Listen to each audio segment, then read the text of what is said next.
Et bonjour à toutes et tous pour ce nouveau webinar.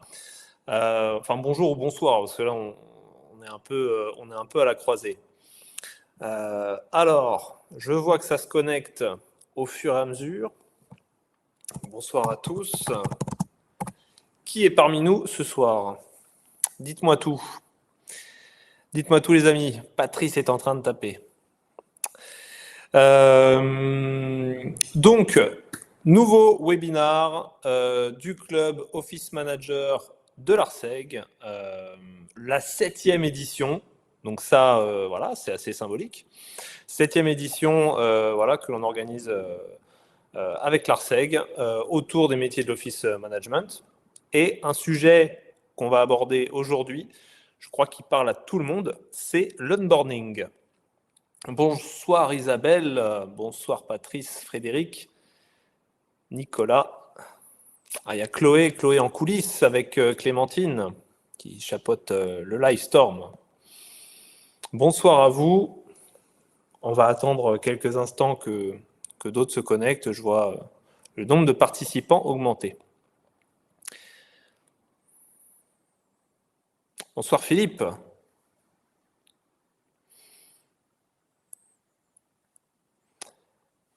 Bonsoir Nicolas.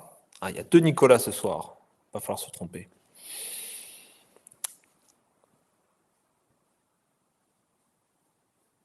Ok, bon bah écoutez, on va commencer. Je vois que ça arrive. Bonsoir Caroline, bonsoir Céline. Donc, je disais, sujet onboarding, c'est un sujet important. On entend de plus en plus via les médias ou les réseaux des fuites de talents, mais aussi des grandes vagues de démissions. Et l'onboarding se doit, en 2022, d'évoluer, de se réinventer. On est tous concernés par l'onboarding. Et je pense que de toute façon, et ça c'est super, c'est un sujet qui parle à tout le monde. Et je pense que tout le monde ici ce soir a été onboardé, est rentré au moins une fois dans une entreprise normalement. Donc c'est un sujet qui parle à tous. Alors, c'est un vaste sujet. On a choisi plusieurs axes pour cela. Alors attendez, hop. Et voilà. On va discuter tout simplement déjà du thème de l'onboarding. Qu'est-ce que c'est, à quoi ça sert? On va développer un peu tout cela. On va s'attarder aussi sur les nouvelles méthodes d'accueil en 2022. Qu'est-ce qui se fait de plus en plus? Comment s'adapter par rapport à tous ces changements qui s'opèrent aujourd'hui dans le monde du travail? Et enfin, on terminera par quelques petites astuces et quelques petits échanges un peu plus libres sur comment mesurer la qualité de son onboarding, mais aussi, qui dit onboarding, dit, je pense pour la plupart, welcome pack, les petites astuces, la prise de température sur les choses qui marchent et qui ne marchent pas. Et n'hésitez surtout pas à interagir dans le chat, poser des questions. C'est vraiment un sujet qui parle à tous. Donc, je pense que vous avez tous une expérience de l'onboarding, vous avez tous été accueillis ou vous avez accueilli dans votre entreprise. Donc, forcément, ça appelle des témoignages et de la participation. Allez, c'est parti, on y va. Alors, pour m'aider à débattre de ce grand thème, j'ai un commando avec moi du Club Office Manager. Donc, j'appelle Muriel Franck, Office Manager chez Mattel, Fanny Lamarck, DET chez Keolis. En plus, ça arrive pile poil dans l'ordre. Et Guy. En plus, Fanny, elle est arrivée il y a peu de temps chez Keolis, donc elle est en plein dans son onboarding. Donc, du coup, c'est un sujet là à chaud. Et Guy Kléber, donc DET chez BPCE, qui ne va pas tarder à arriver. Comment ça va, Muriel? Super, merci. Ravi de te retrouver, Olivier, pour la 7e fois, comme tu le disais. Génial. 7e édition. Ouais. Fanny, comment tu vas? Eh ben, très bien. Ravie également de partager ce nouveau live tous ensemble et hâte de pouvoir vous raconter mon expérience.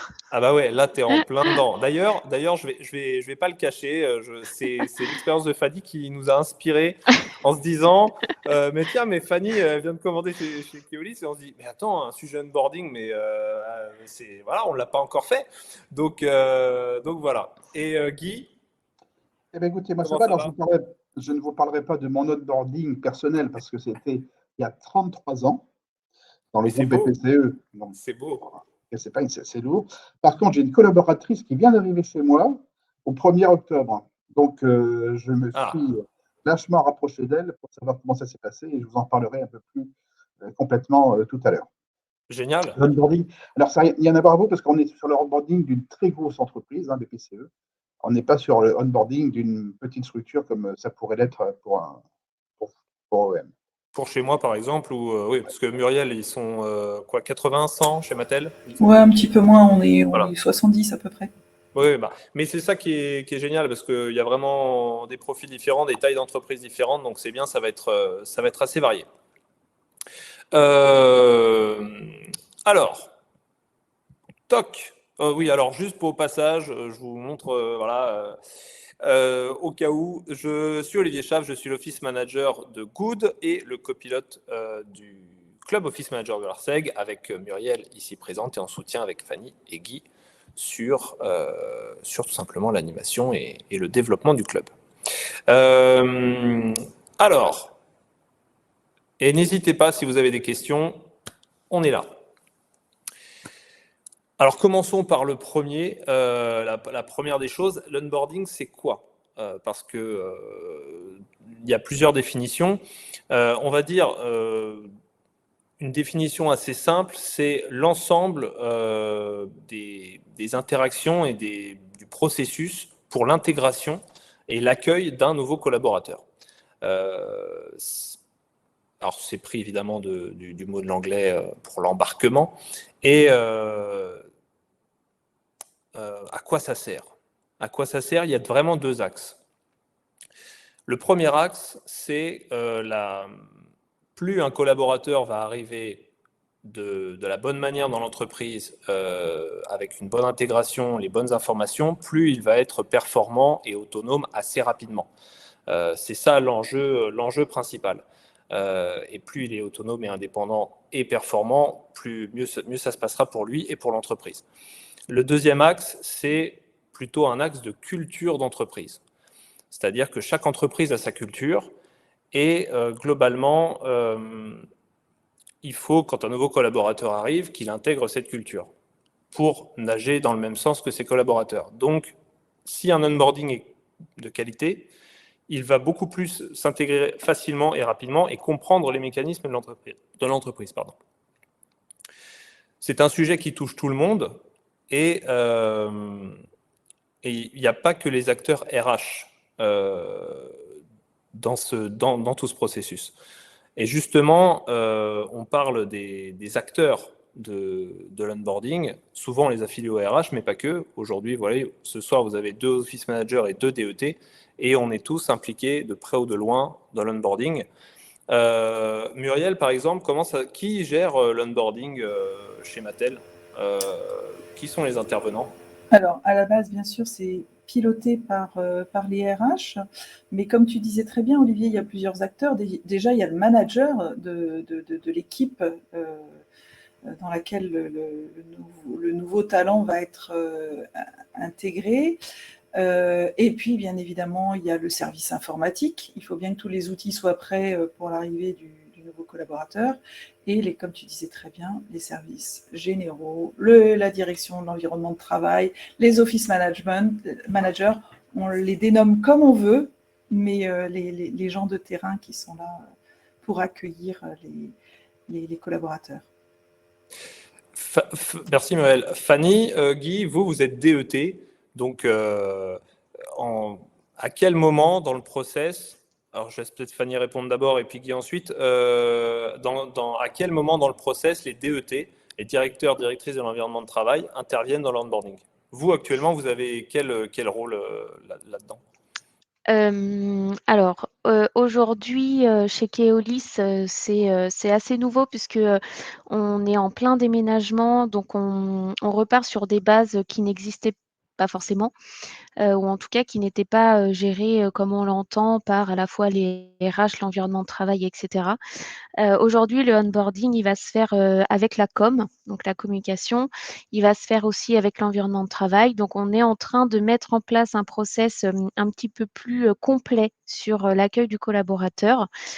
Sur mes expériences précédentes, c'était, pareil, un travail, RH, environnement de travail, mais ça a été malgré tout insufflé par l'environnement de travail parce que c'était des choses qui n'existaient pas forcément en tant que telles et qui étaient, on va dire, gérées par les RH, mais d'une manière assez classique. On va, vous enregistrer, sur la base de données pour tout ce qui est récupération de matériel IT, les badges et choses comme ça, mais j'ai jamais vraiment connu un onboarding où on prenait un peu par la main et on me faisait découvrir l'entreprise pas à pas avec un ensemble de services. Voilà, et c'est aujourd'hui, je trouve que c'est très bien qu'aujourd'hui les RH et l'environnement de travail s'associent sur le sujet, pour permettre d'avoir quelque chose de plus qualitatif sur l'accueil du collaborateur. Très bien, merci Fanny. C'est très intéressant ce que tu dis. Et tu as dit des choses, mais après je rebondirai, mais je vais laisser la parole à Guy, à Oui, Guy dans la foulée. pas de souci. Pas de souci. Alors, je voulais juste compléter un petit truc, Olivier, au niveau de l'objectif aussi de l'onboarding, Ouais, c'est de garder les talents. C'est-à-dire que oui, la qualité de l'accueil fera en sorte totalement. que les collaborateurs qu'on a eu du mal à trouver, parce qu'actuellement c'est quand même un peu difficile pour tout le monde de trouver des talents de qualité, ben, faut les garder. Et donc, tout va commencer avec, comme on dit, on n'a qu'une chance de voir quelqu'un la première fois, de faire une première impression. Et donc, c'est un petit peu le rôle de l'onboarding. Et chez nous, il y a vraiment une structure qui a été dédiée pour préparer ce que je vous montrerai tout à l'heure, très sommairement. C'est toute une journée complète qui est prise en compte par une structure de la DRH. Et il y a un mot d'accueil d'un directeur quand même qui vient là le matin, mais sinon, il n'y a que la DRH qui montre comment ça se passe avec, comme l'a dit très bien Fanny, des logiciels sur informatique, comment on fait pour avoir les badges, comment on fait pour aller au RIE, comment on fait pour récupérer, mettre son casier judiciaire. Enfin, il y a tout un tas de démarches à faire et toute la journée est passée à expliquer l'ensemble de cette démarche avec un petit café, avec un petit. Enfin, il y a vraiment un accompagnement de type hôtellerie, je pense, on peut lâcher le D'accord, mot, pour que les gens se sentent bien et une première excellente impression et donc envie de rester. d'accord. Et toi, en tant que DET, est-ce que tu as aussi ton mot à dire sur l'onboarding, sur la façon dont on accueille Non, bon, non, j'ai pas mon mot à dire. Non, il y a vraiment une structure à la RH qui est tout à fait compétente là-dessus, qui est allée piocher dans chaque direction ce qu'elle trouvait nécessaire. L'informatique. Donc ça s'est fait une fois et voilà, c'est mis à jour régulièrement.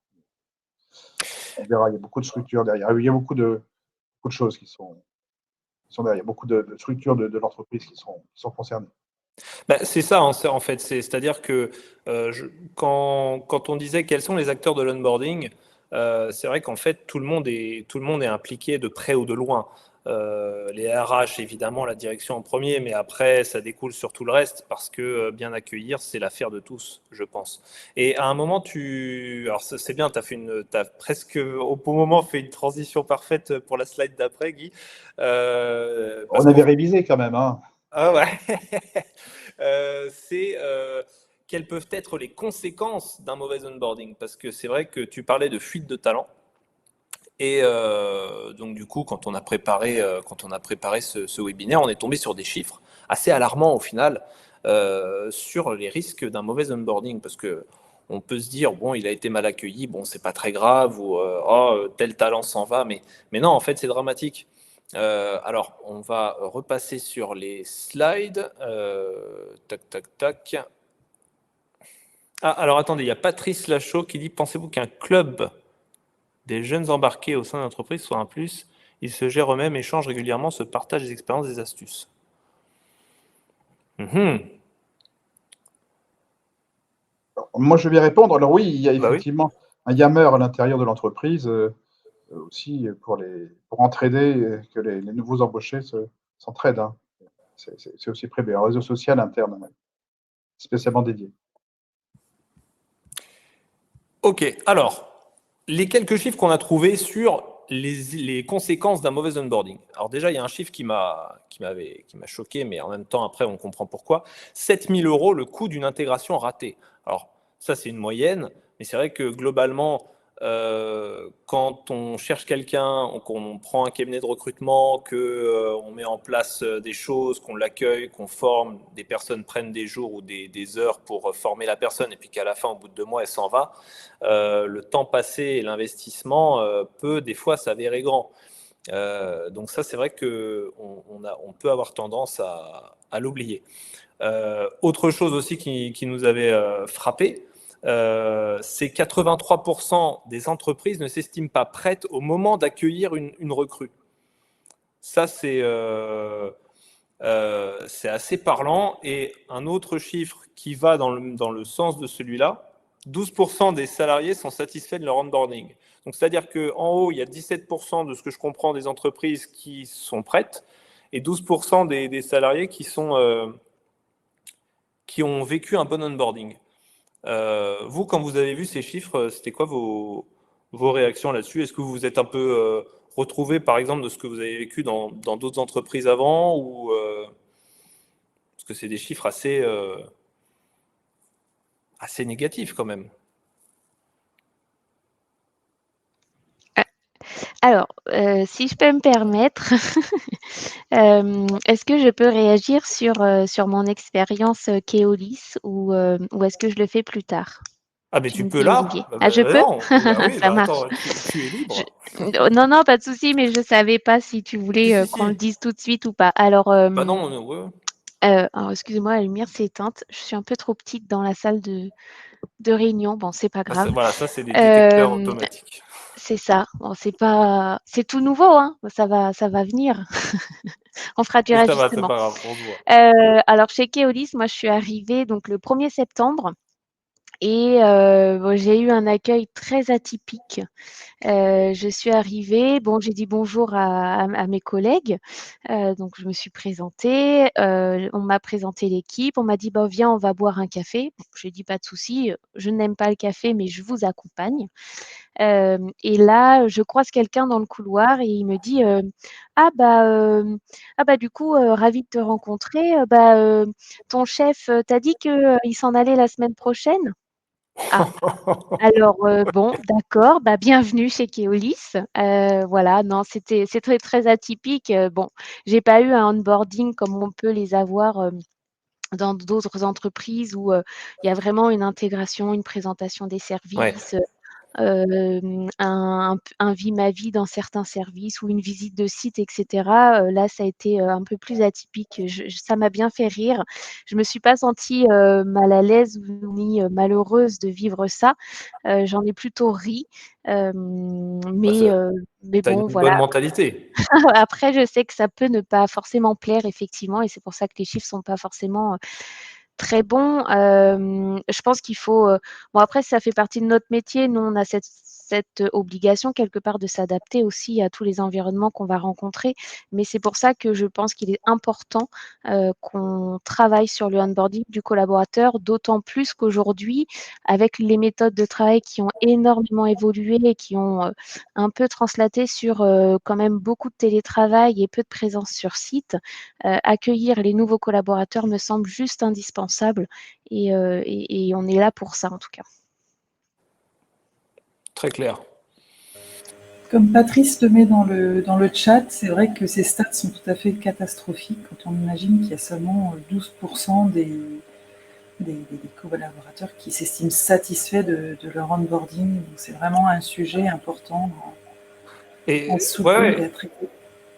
je pense que, enfin après, dites-nous dans le chat, voilà, si parfois vous avez vécu des moments d'onboarding ou vos premiers jours dans les entreprises qui étaient assez étranges. On peut peut-être lancer le sondage, Ah oui, ça peut être il y a un amusant. sondage, c'est Ouais. vrai. Moi, je me souviens, une fois, je suis arrivé dans une entreprise, premier jour de travail, bon, j'ai pas de badge, rien, personne pour m'accueillir. Finalement, j'arrive à rentrer, on me montre mon poste de travail, je sais pas trop qui est mon responsable, et puis débrouille-toi. Bonjour. Donc c'est vrai que, bon, après j'ai vécu des onboarding évidemment beaucoup plus qualitatifs, mais c'est vrai que je pense que beaucoup de gens vivent ça en fait. Des moments où c'est quand même un peu le stress et au final on n'est pas forcément accueilli de la manière la plus adéquate pour nous mettre à l'aise, quoi. Mais bon, après, c'est pas grave, ça le fait, mais des fois, ça rejoint un peu les stats qui s'y trouvent. Alors, slide d'après, toc toc. Alors, attendez, Audrey. Alors, attendez, je me remets la slide bien. Ok, c'est bon. Audrey, pour en avoir le cœur net, nous faisons un questionnaire anonyme pour chaque. Ah oui, ok. Bah ça, Audrey, on va en parler juste après. Enfin, on va parler dans la slide d'après pour savoir comment mesurer un onboarding. Mais oui, ça, c'est super. Alors, questionnaire anonyme, ouais. Et pour analyser, ça, c'est clair. Ça, c'est clair. Du coup, on va en parler juste après. Si tu pourras, si tu avais d'autres interactions, on le fait dans les slides un peu plus bas, justement, on parle de ça. Quelques autres chiffres pour terminer cette rubrique. Une mauvaise intégration fait démissionner un cadre sur 3. Donc ça, c'était aussi un chiffre. Voilà. Et ça c'est un chiffre aussi que je vais utiliser pour la suite. Un salarié sur 2 songe à quitter son entreprise au cours de sa période d'essai. C'est bon, voilà, 50%. Vous, est-ce que vous avez déjà, pendant votre période d'essai, vous vous êtes posé la question de se dire, est-ce que c'est toujours le moment est-ce que c'est le moment de partir, voilà, ou pas suite à un mauvais onboarding? Alors, nos intervenants ou dans le chat, n'hésitez pas à partager. Alors pour ma part, j'ai pas forcément vécu ça, mais j'ai eu un exemple dans mes amis proches. J'ai un ami qui a démarré il y a de ça, c'était il y a une petite année, un job dans une entreprise de formation. Et au bout de 2 semaines, en fait, parce qu'il n'était pas intégré par l'équipe et parce que en fait, il n'y avait pas d'échange sur ses missions, son objectif. Il s'est senti très très exclu et il a préféré en fait arrêter sa période d'essai et chercher autre chose. Donc ouais, je peux comprendre les personnes qui se sentent pas forcément très à l'aise à un moment donné suite à un onboarding, enfin en tout cas une intégration peu, peu satisfaisante, de se poser la question est-ce que je suis vraiment à ma place? Je peux Ouais. comprendre. Bah, faut dire que c'est un moment, je pense, assez stressant. Après, Ouais. ça dépend, ça fait un peu rentrer des classes. Et puis on Ouais. est libre, enfin, pendant la période d'essai, on est libre de partir du jour au lendemain. Donc, Bien sûr. sinon après, il y a des préavis et autres. Alors, effectivement, si on se rend compte que alors, le branding, c'est une chose, mais après, il y a toute l'ambiance, tout le travail et autres. Si on se rend compte que ça ne va pas, autant partir effectivement le plus vite possible. Je voudrais quand même signaler un truc. Moi, je disais que j'ai une collaboratrice qui est arrivée au 1er octobre. Oui. Elle venait d'une structure interne à l'entreprise. Elle venait du Crédit Foncier qui a été fermé et donc elle connaissait bien le groupe. Donc ça n'a pas été puis voilà, pas toute jeune, quoi. C'est pas une jeune embauchée. Mais je pense que pour les jeunes, la période de Covid n'a pas arrangé les choses. C'est-à-dire que il y a effectivement le onboarding formel du premier jour, puis après il y a les jours qui suivent. Et je crois que les jeunes ont besoin de se voir, de se rencontrer physiquement, et la période de Covid a été, je pense, très, très difficile à vivre pour des jeunes qui arrivaient, parfois leur premier emploi et autres, et avaient du mal à voir physiquement leurs collègues, boire un café ou autre. Et Ouais. ça fait partie aussi de l'accueil. C'est Oui, c'est clair. important ce que tu dis, oui, Guy, parce qu'en effet, on se rend compte qu'il y a aussi beaucoup de choses, tout ce qui est de la culture d'entreprise, se véhicule énormément par mimétisme, par habitude et en côtoyant ses collègues. Comme tu disais, au coin café, il y a, enfin voilà, RIE. Enfin voilà, il y a des choses qui sont véhiculées et que l'on a perdues dans les périodes de confinement où tout le monde était à distance. Et on le voit maintenant, les gens qui reviennent en entreprise et qui ont été recrutés pendant la période Covid, il y a aussi une autre forme d'adaptation. Depuis, ils connaissent leur métier, ils connaissent les interactions qu'ils peuvent avoir professionnellement avec leurs collègues, mais il y a une autre découverte, je dirais, peut-être la découverte de l'humain et des habitudes, des us et coutumes de l'entreprise. Alors, slide suivante, parce que du coup, vous lancez des sujets, c'est génial, vous lancez des sujets dans la continuité. Deuxième rubrique de ce webinaire, Oh My News. Alors là, on va un peu plus parler des nouvelles méthodes d'accueil en 2022, des évolutions, disons, les besoins des collaborateurs et des idées innovantes. Innovantes ou pas, mais en tout cas qui ont le vent en poupe. Tout simplement parce que Muriel vient de le dire, il y a eu un vrai changement, il y a eu de vraies évolutions. Guy aussi en parlait avec justement les jeunes qui ont besoin de nouvelles attentes, une nouvelle génération aussi, et il faut s'adapter. Du coup, toc toc, slide next, suivante. Qu'est-ce qu'il y a de nouveau ou comme évolution en 2022, 2021, 2022, mais comme nouvelle évolution? Déjà une digitalisation, je vais y arriver, une digitalisation de certaines étapes du processus. Guy va nous en parler dans quelques instants à la BPCE, parce qu'en effet, c'est très structuré, très carré. On voit qu'il y a aussi beaucoup de digitalisation de ce côté-là. Une intégration, alors ça c'est assez nouveau, une intégration du collaborateur avec un parcours ludique. Alors il y en a qui disent gaming, d'autres une gamification de l'onboarding, c'est-à-dire accueillir un collaborateur sous forme un peu de jeu, comme une quête ou des énigmes. Alors ça se fait un peu plus dans le milieu startup. L'intérêt est tout simplement de créer une sorte de dynamisme un peu ludique sur la rencontre avec les collaborateurs pour justement amener... c'est un peu ce qu'on appelle un icebreaker, un brise-glace pour développer un peu les échanges. Une personnalisation du processus. Alors pourquoi on n'accueille pas? Alors ça, vous allez me dire, on n'accueille peut-être pas dans la même entreprise les collaborateurs de la même façon en fonction de leur poste ou de leur responsabilité, etc. Je pense que vous tous, vous onboardez pas de la même façon un directeur qu'un collaborateur d'un autre service. Ils n'ont peut-être pas forcément besoin des mêmes informations, ils n'ont peut-être pas forcément besoin de rencontrer les mêmes personnes. Donc il y a une vraie personnalisation du processus. Du côté de chez vous, Guy n'est pas...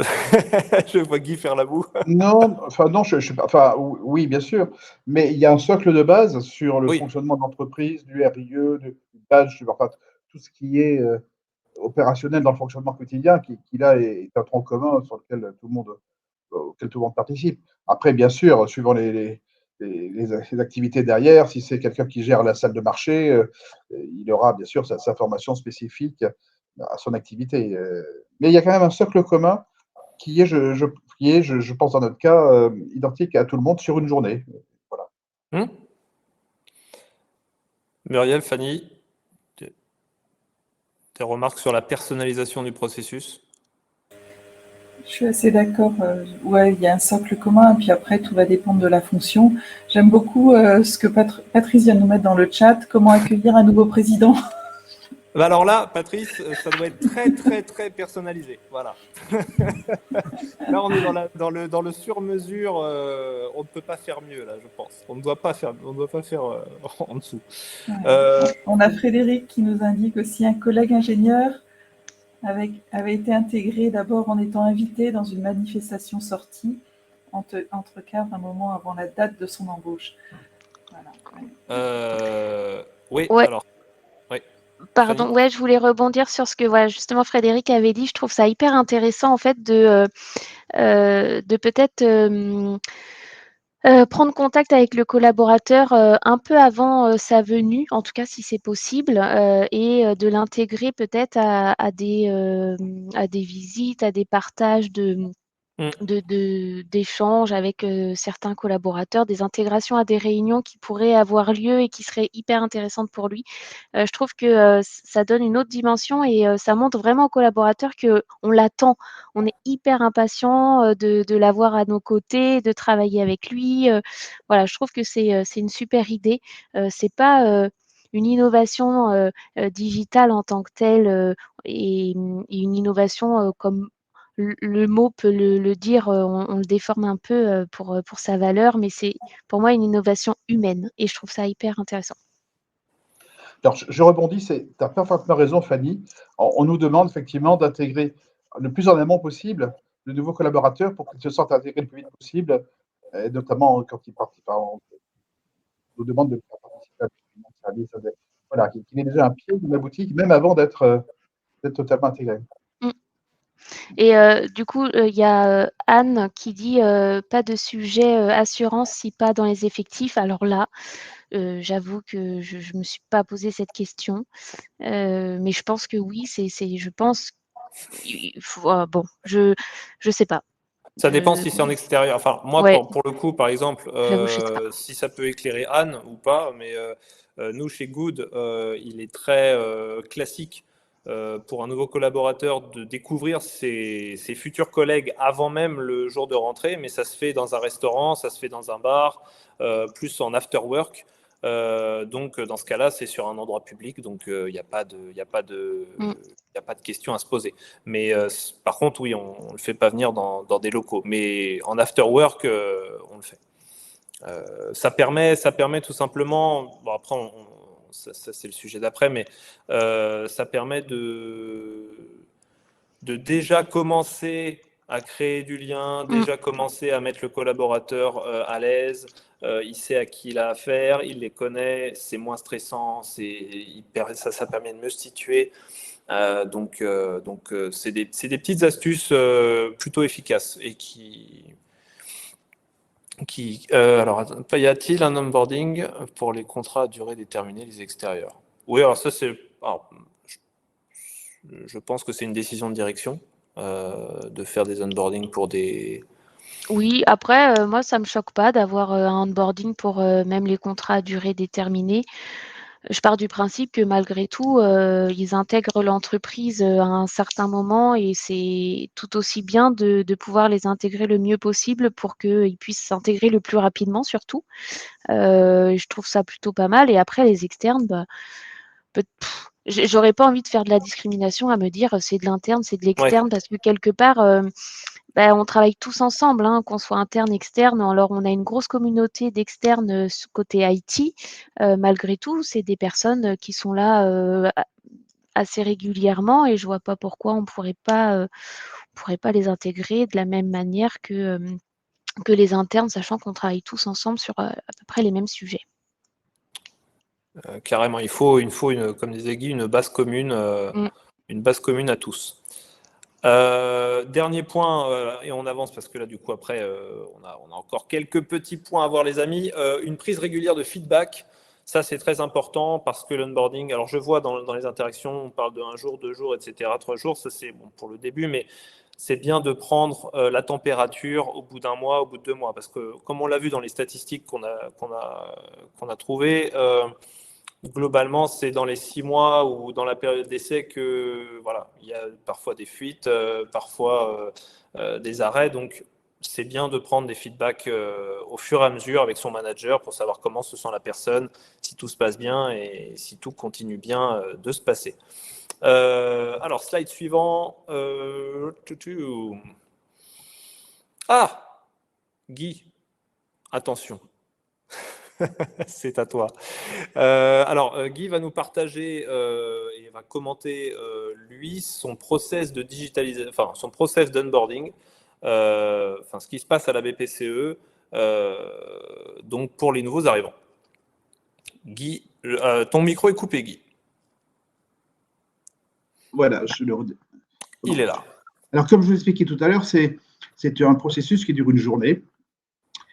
J'ai essayé de vous faire quelques photos d'écran. Voilà le message que reçoivent les collaborateurs. Vous venez d'intégrer votre entreprise, vous souhaitons la bienvenue. Et les premiers pas dans l'entreprise, voilà, le portail d'onboarding. Il y a un portail spécifique qui a été développé pour ça. Je découvre D'accord. l'entreprise, je découvre les outils collaboratifs, voilà, et je réalise mes formations. Il y a des formations obligatoires aussi qui doivent être faites. Donc, voilà, c'est un message. Et les collègues arrivent et donc, on leur présente sur un site dédié, le site d'onboarding. Voilà, donc bienvenue chez les PCSA. Et donc, il va y avoir des informations pratiques, des informations RH, et puis la partie identité visuelle. Alors, j'ai pas tout. J'ai pas tout pu prendre en photo. C'est vraiment pour vous montrer un peu les Oui, grands. qu'on se fasse une idée. Voilà. Alors d'abord, c'est combien on est. La description, c'est quoi la communauté BPCE, qui est un ensemble d'entreprises de groupes. Et puis quels sont les métiers de l'entreprise, parce que quelqu'un qui arrive sur sa spécialité, il ne sait pas forcément ce que font tous les collègues. Donc il y a une première partie de présentation de l'entreprise et de description des métiers. Il y a d'ailleurs une présentation audio qui est faite, vidéo, qui est un peu plus ludique. C'est le truc. Ensuite, bon, ça c'est le même slide. Voilà, après on rentre dans les informations pratiques. Une fois qu'on a accueilli, qu'on a présenté l'entreprise et tout son périmètre et toutes les structures qu'il y a aussi dans le groupe, et il y en a beaucoup. Donc il y a la partie badge, la partie assistance informatique et téléphonie, les habilitations, comment ça se passe pour les voyages et déplacements, les notes de frais et les achats. Et donc pour chaque élément, il y a des logiciels, un ou plusieurs logiciels qui sont intégrés, notamment Sigma, c'est un logiciel qui va vous autoriser à aller sur certains répertoires et pas sur d'autres. Donc c'est vraiment votre périmètre de fonctionnement, certaines applications, certains répertoires. Le portail Pulse, voilà, pareil, c'est quelque chose qui s'occupe de la sécurité. Les supports IT, parce que quand on arrive, effectivement, il faut tout de suite aller retirer son PC avec toutes les autorisations, les badges qu'il faut. Les mots de passe, etc. Les mots de passe et tout le team. Alors, je ne raconte pas le process, il est assez compliqué. Hein. On est quand même une banque, donc il y a un minimum de sécurité. Travel-Do, oui, c'est si on veut voyager, s'il y a des déplacements, ce qui arrive, c'est souvent à l'intérieur du groupe, comment ça se passe. Expansia, c'est les notes de frais. Voilà. Et puis, c'est super parce que là, de ce que tu montres, en fait, tout est centralisé au même endroit. C'est-à-dire que tu arrives, tu as ta plateforme et là, tu as autant de la culture d'entreprise que des infos techniques. Ouais. Et puis, Harmonie, c'est le processus d'engagement de dépenses. Voilà. Donc, c'est un peu, on a un petit peu tout sous la main. Et puis, donc, après, j'ai juste décliné, voilà, par exemple, sur le badge, voilà, le badge, à quoi il sert? Il sert à aller sur l'ensemble des immeubles, à imprimer, il sert à accéder aux restaurants d'entreprise, au parking, salle de sport, médiathèque, voilà, ce qu'on peut faire avec le badge. Donc, si on ne l'a pas, on est inconnu. Après, il y a des informations RH dédiées, il y a toute une partie sur les temps de travail, les congés payés, tout le règlement intérieur, quoi, hein, compte épargne temps, intéressement, le PERCO-PERI, télétravail, travail exceptionnel et astreinte, formation, santé au travail et le CSE.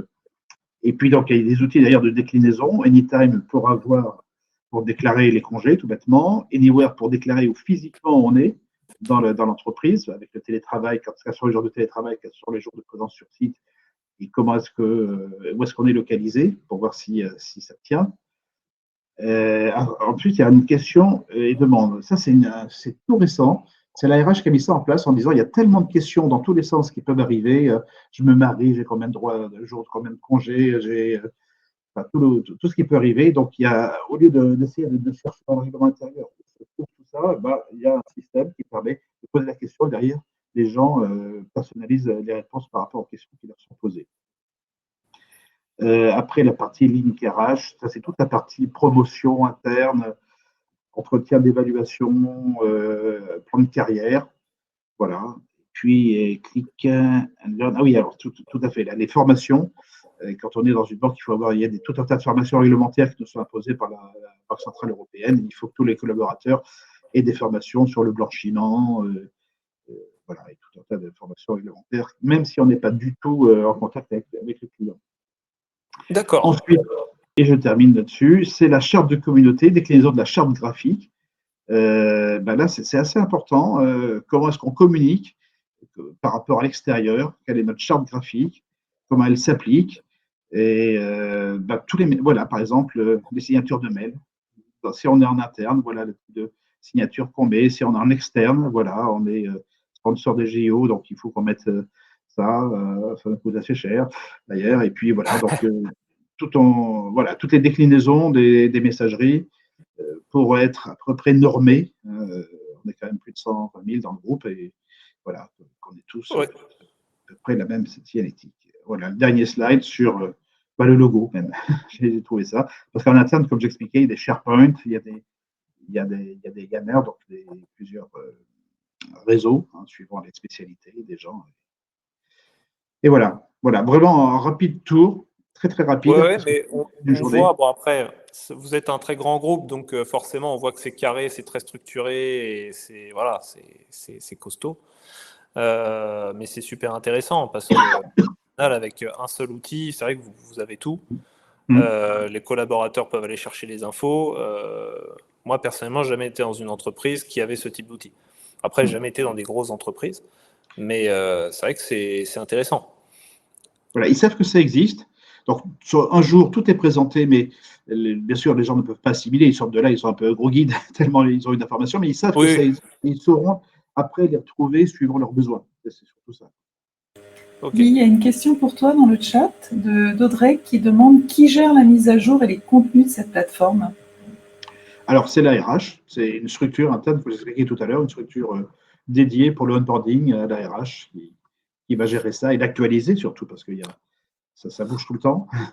Les fonctionnalités aussi, les trois quarts beaucoup de logiciels là, qui sont présentés là sont faits en interne, sont développés en interne, donc les fonctionnalités évoluent. Donc, bien sûr, les gens qui font leur onboarding doivent en avoir connaissance. Donc, voilà, c'est en interne que tout ça se fait. Ok, merci beaucoup Guy de ce partage. C'est vrai que c'est assez rare de voir comment ça se passe dans un groupe aussi gros que BPCE, voilà, leurs outils. Donc merci à toi. Je vais accélérer un peu la presse parce que là, je vois qu'il nous reste 15 minutes et quelques points encore à voir. Alors attendez, tac, tac, tac, où est-ce qu'on en était? Voilà.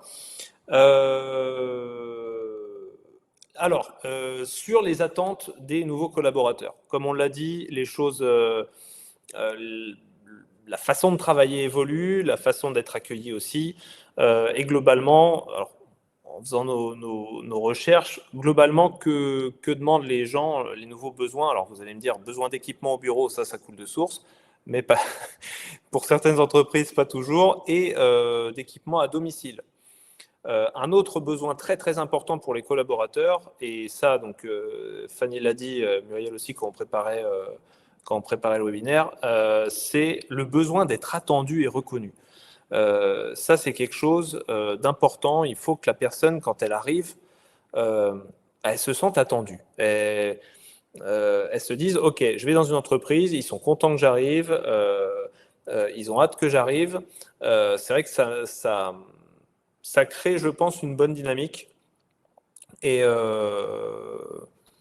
ça rassure, je pense, la personne aussi, plutôt que d'arriver et de dire ah bon, t'es nouveau, ah je savais pas.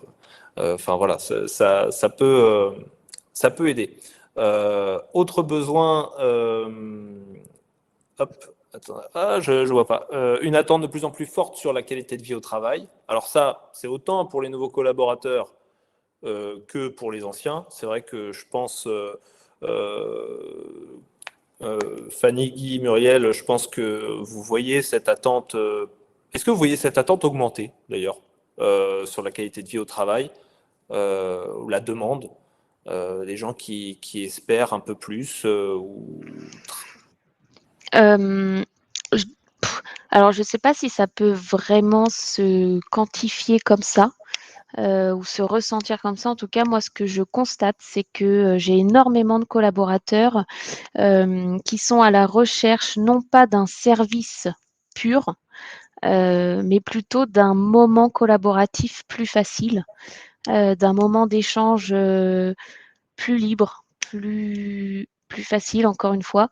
C'est vraiment ce qu'on me demande, moi, aujourd'hui. On ne va pas me demander une salle de sport, on Ouais. ne va pas me demander une conciergerie, mais on va me demander plutôt de créer un espace où on va pouvoir tous se retrouver, jouer au baby-foot, pouvoir assister à un atelier découverte de quelque chose.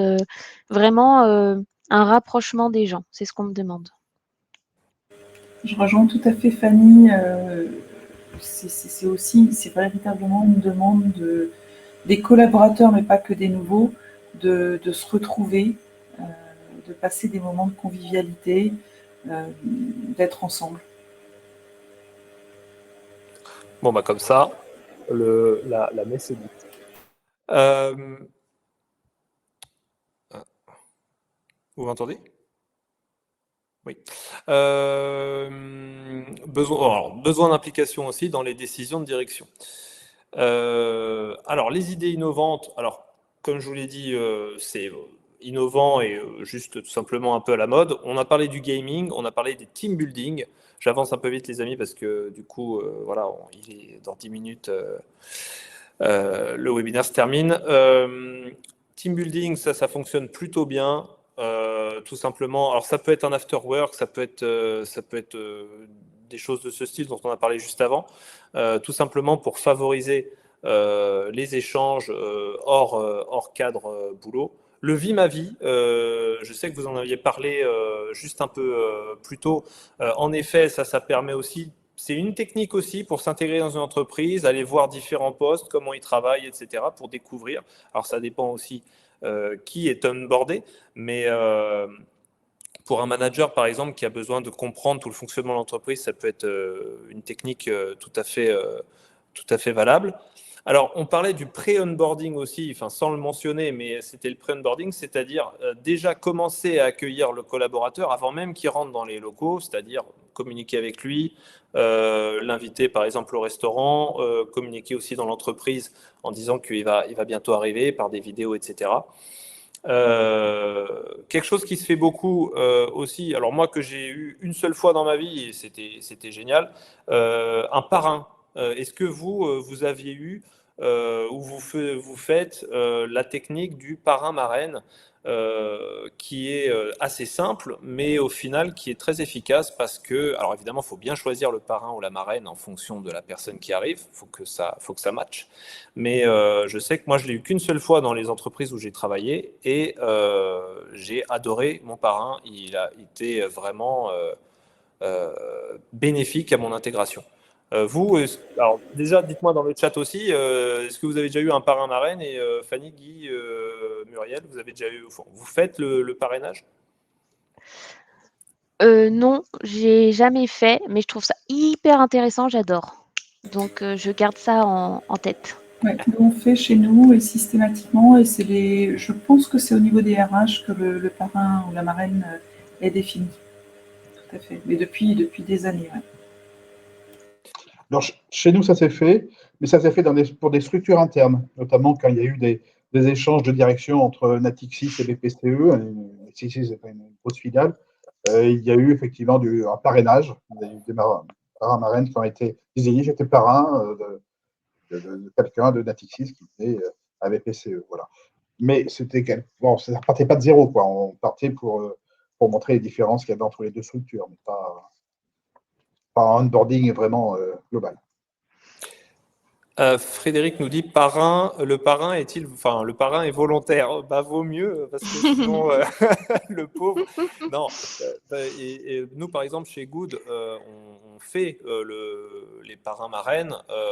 Évidemment, on réfléchit à qui serait le mieux placé pour tout simplement faire ce rôle. Et évidemment, on lui demande s'il est d'accord. Parfois. La personne n'a pas forcément le temps parce qu'elle est surchargée. Alors, il y en a une autre qui va être un peu plus disponible, mais globalement, les gens acceptent tout de suite. Donc voilà.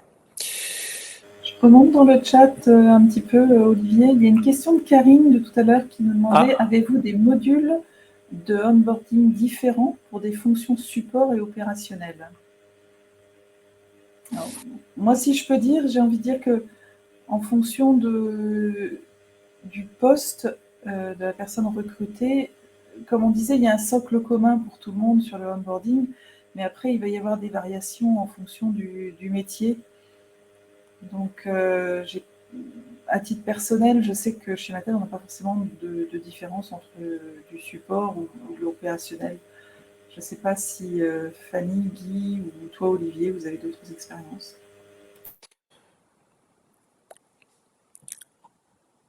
Nous, on personnalise vachement. Alors nous, on est une petite structure, donc on peut se le permettre, mais on personnalise à fond l'onboarding et à choisir tout son parcours de A à Z, qui va rencontrer, qu'est-ce qu'il va faire, etc. Pour taper au plus juste par rapport à la personne qui rentre, parce qu'on a tous des fonctions différentes. Et oui, il y a un socle commun, évidemment, mais il y a certains postes qui ont besoin de connaître vraiment toute l'entreprise, un peu plus en détail, d'autres moins. Ça dépend des entreprises, ça dépend de chaque architecture. Parrainage sur quelle durée? Ça c'est une belle question. Alors là, je ne sais pas. Moi, j'ai eu mon parrain, enfin, c'est toujours mon parrain, enfin, c'était dans notre entreprise, mais c'était, ouais, j'avoue que je n'ai pas de réponse à cette question. Muriel, toi, le parrainage dure sur combien de temps chez Mattel? À vie, comme dans la vraie vie.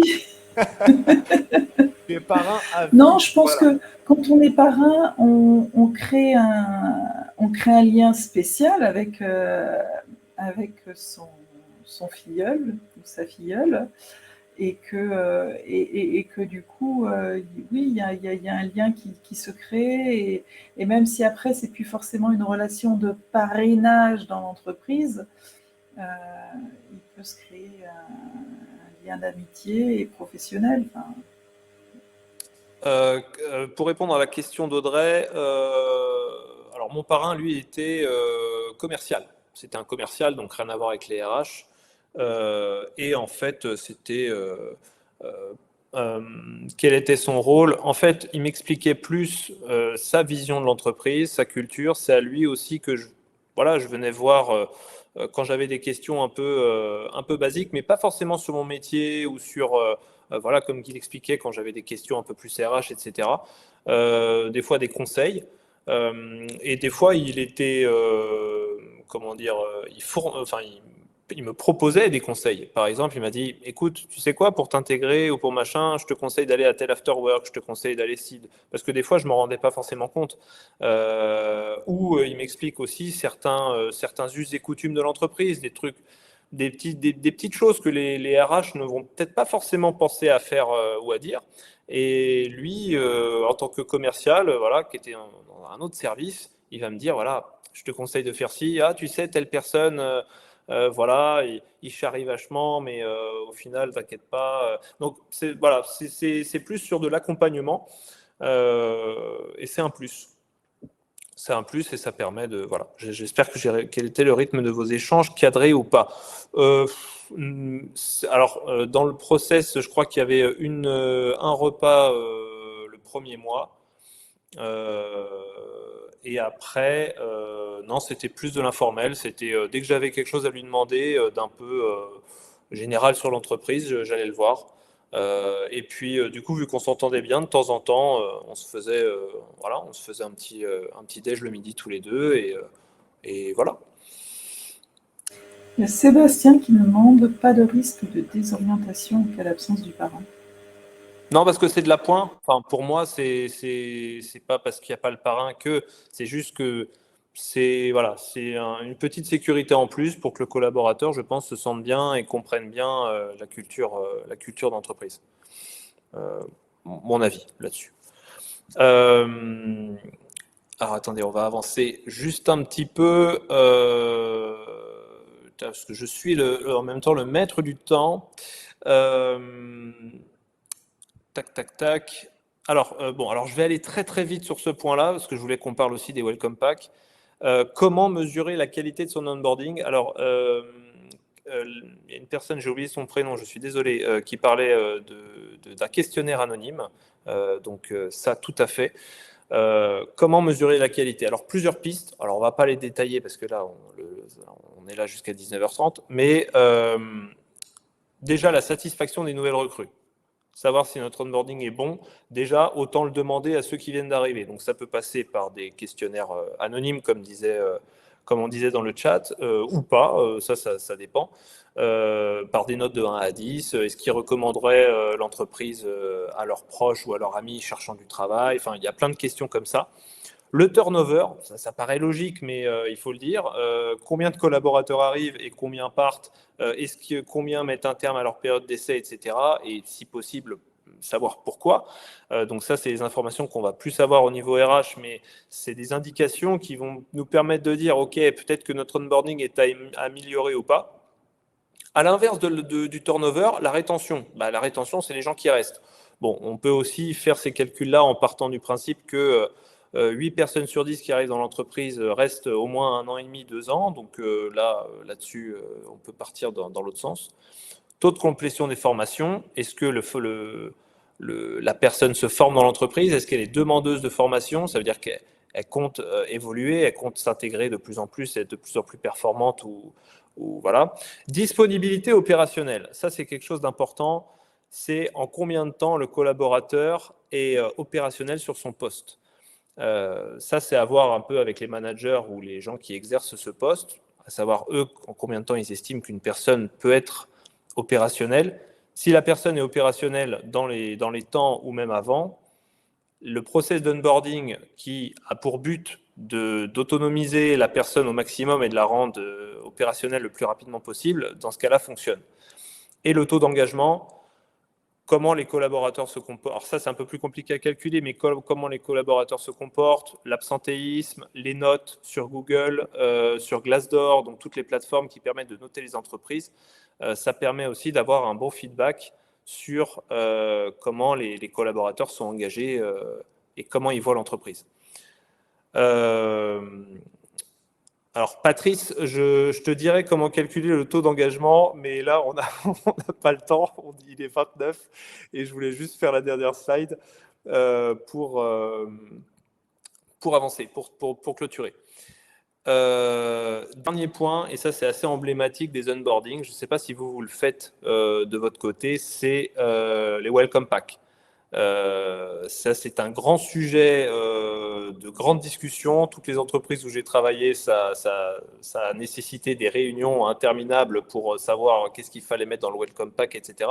Vous, dans vos onboarding respectifs, vous mettez ce genre de choses. Est-ce que vous avez un droit de regard sur ce qu'il y a dedans? Est-ce que c'est très personnalisé? Est-ce que c'est très général? Je vois Fanny faire oui. Oui, alors nous, on le fait. Donc là, par exemple, demain, on accueille tous les collaborateurs du siège sur le nouveau siège social. Et on fait du coup la mise à disposition du Welcome Pack, qui sera également le Welcome Pack pour les nouveaux arrivants, qui se compose en général d'un tote bag, d'une petite trousse, d'une gourde, d'un mug. Le petit plus côté RSE, des petites graines à planter avec un petit pot à l'effigie de Keolis. On ne rigole pas.